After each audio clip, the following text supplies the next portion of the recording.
Here's a strange fact about humans. Compare our DNA to almost any other species, and something looks off. We have surprisingly low genetic diversity for a species with billions of individuals alive today.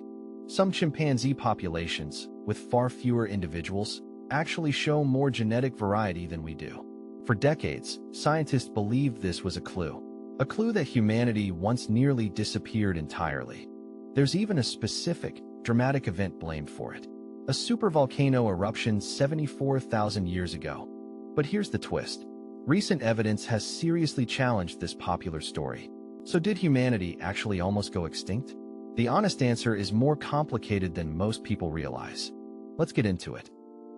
Let's start with the actual science term at the center of this whole story: a genetic bottleneck. A bottleneck happens when a population shrinks dramatically for at least one generation. When very few individuals survive to reproduce, a lot of genetic variation gets permanently lost. Even if the population later recovers in size, that lost genetic diversity typically never fully returns. Scientists can detect the signature of a past bottleneck by carefully studying patterns in modern DNA. And human DNA does show signs consistent with some kind of dramatic population squeeze in our past. Before going further, let's clear up a related concept that's very commonly misunderstood: mitochondrial Eve. This refers to the most recent common ancestor that all humans alive today share, traced through one specific genetic line. People often mistakenly picture this as meaning only one woman existed on Earth at the time. That's not what it means at all. Plenty of other people lived alongside her. Their specific genetic lines just didn't happen to survive unbroken to today. It's a subtle but genuinely important distinction that often gets lost in more sensational retellings of this topic. So how did scientists first notice humanity's oddly low genetic diversity in the first place? Back in 1972, researchers studying human hemoglobin protein noticed something unusual in its genetic variation. The diversity they found was surprisingly low, especially compared to other closely related primate species. That early observation planted the seed for decades of follow-up research into what might have caused it. It's a good example of how one small, curious observation can open up an entire field of scientific investigation. So what caused it? The most famous proposed answer involves a truly massive volcanic eruption. About 74,000 years ago, the Toba supervolcano in what's now Indonesia erupted catastrophically. It was one of the most powerful volcanic eruptions in the last few million years of Earth's history.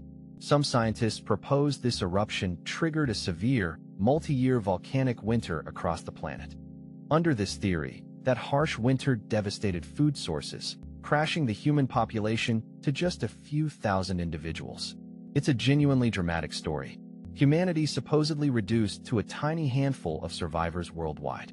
Here's where the story gets genuinely more complicated and more honest science comes in. More recent studies have specifically looked for signs of that supposed volcanic winter in the environment. Multiple studies in East Africa found no clear evidence of the severe, multi-year cooling the theory predicted. Archaeologists have also found stone tools both directly above and below the volcanic ash layer in India. That continuity suggests tool-making communities kept functioning right through the eruption, without a dramatic collapse. Genetic researchers have also pointed out that the timing doesn't line up as cleanly as originally claimed. The population decline visible in our DNA may actually reflect something else entirely: human migration patterns. This leads to a different, increasingly favored explanation, something called a founder effect. When a relatively small group leaves a larger population to settle somewhere new, they only carry a fraction of the original genetic diversity with them. As humans migrated out of Africa roughly 50 to 60,000 years ago, this is exactly what may have happened. The descendants of that migrating group would naturally show reduced genetic diversity, with no catastrophe required at all.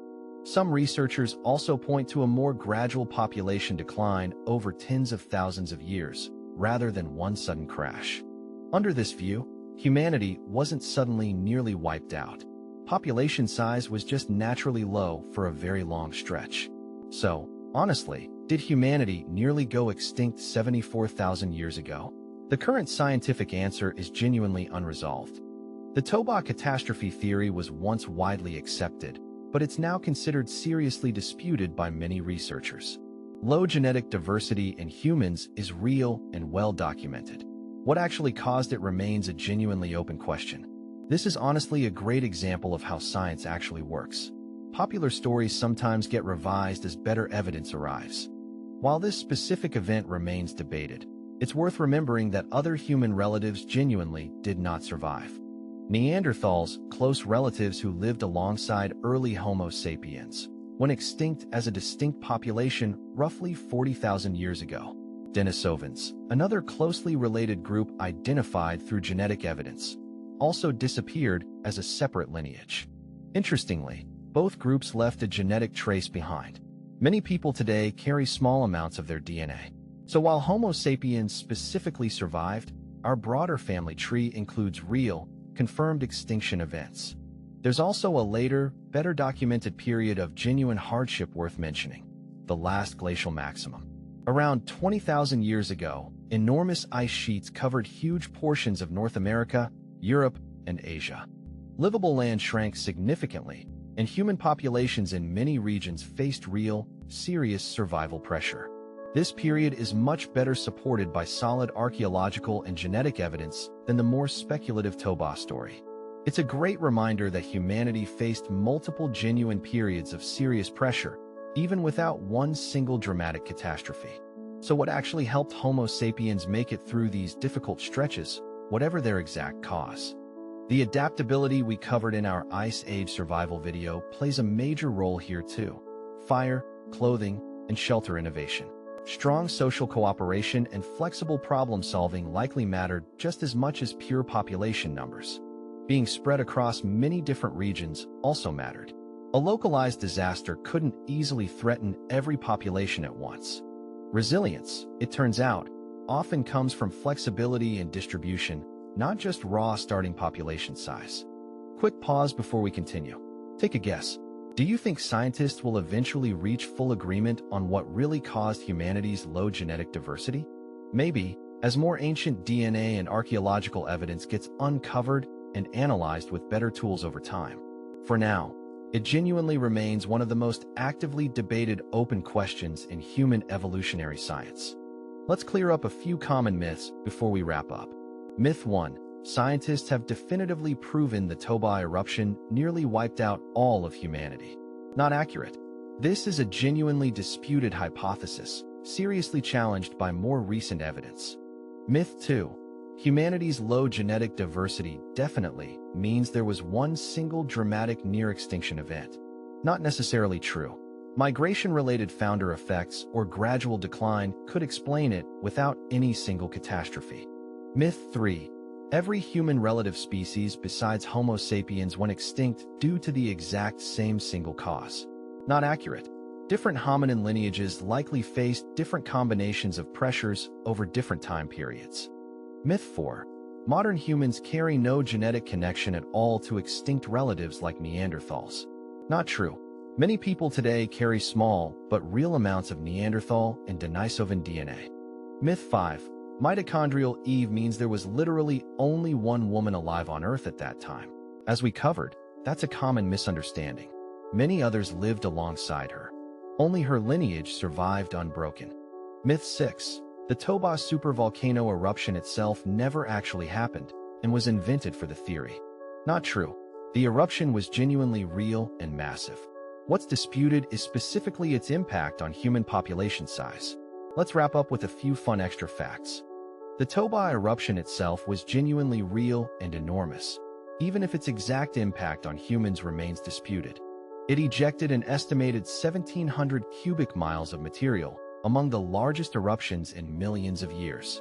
Modern ancient DNA research keeps improving rapidly, revealing new details about our deep past every year.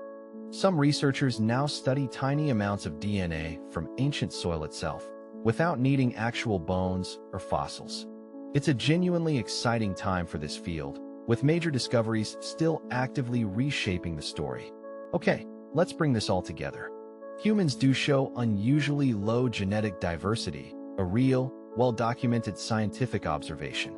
The popular idea that the Toba eruption nearly wiped out humanity is now seriously disputed by recent evidence. Migration-related founder effects and gradual population decline offer compelling alternative explanations. Other human relatives, like Neanderthals and Denisovans, genuinely did go extinct as distinct populations. Whatever the exact cause, adaptability, cooperation, and wide distribution likely helped Homo sapiens endure real hardships. All from one strange clue hiding quietly in your own DNA this entire time. If this answered a question you never knew you had, that's exactly what this channel is about. So if you enjoyed this, hit subscribe so you don't miss the next one. It genuinely helps this channel grow, and it takes about 2 seconds. Drop a comment and tell me which part surprised you the most. Was it the Toba Theory being disputed? The Neanderthal DNA connection? Let me know. And if you like this video, go ahead and tap that like button. It's a small click that genuinely helps this channel keep growing. There are hundreds of everyday questions just like this one waiting to be explored. Stories about human history you've never actually stopped to question. That's what this channel is all about. Toggling your curiosity on, one question at a time. One more thing before you go. Tap that notification bell too, so you actually see it when the next video drops. Next time, we're tackling why flamingos stand on one leg for hours without falling over. It's a surprisingly clever energy-saving trick, and you will not guess the mechanism. I'll see you in the next one.